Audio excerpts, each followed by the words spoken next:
गछको टिकिए खंडिया करिबा मात्रे ही सेथिरु बाहरुछि 1 लिटर पानी। तेबे पृथ्वी रे प्रकृतिर अनेक चमत्कारिता देखिबाकु मिलिथाए। सेहिपरि एक आश्चर्यजनक वीडियो एबे भाइराल होइछि, जहाकि गछको काटिबा मात्रे सेथिरु जोर रे पानी बाहरुछि। तेबे साधारणतः आपण माने गछरु ऑक्सीजन पाउथिबा कथा जानिथिबे, किंतु एही वीडियो रे देखिबाकु मिलुछि गछको टिकिए खंडिया करिबा मात्रे ही सेथिरु बहु परिमाण रे पानी बाहरुछि। वीडियो रे देखिबाकु मिलुछि जे जणे वन विभाग अधिकारी गछको टिकिए काटिबा क्षणी सेथिरु धार धार होई पानी बाहरुछि। तेबे एही गछ दक्षिण भारत रे देखा जाए।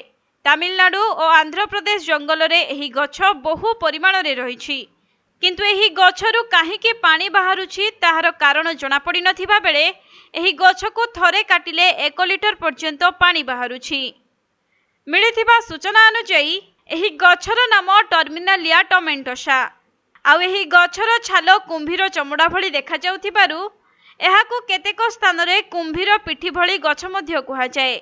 सोशल मीडिया रे एही गछर वीडियो को जणे आईएफएस निज एक्स अकाउंट रे पोस्ट करिसेंती। आउ कैप्शन रे लिखिसेंती जे प्रचंड खरारे टर्मिनाल टमेंटोसा गछ पानी संरक्षण करे। एही गछर पानी प्रबल गंध सांगकु स्वाद खटालिया रही थाए। तेबे प्रकृतिर एपरी अद्भुत करिश्मार वीडियो एबे सोशल मीडिया रे वायरल हेबारे लागिछि।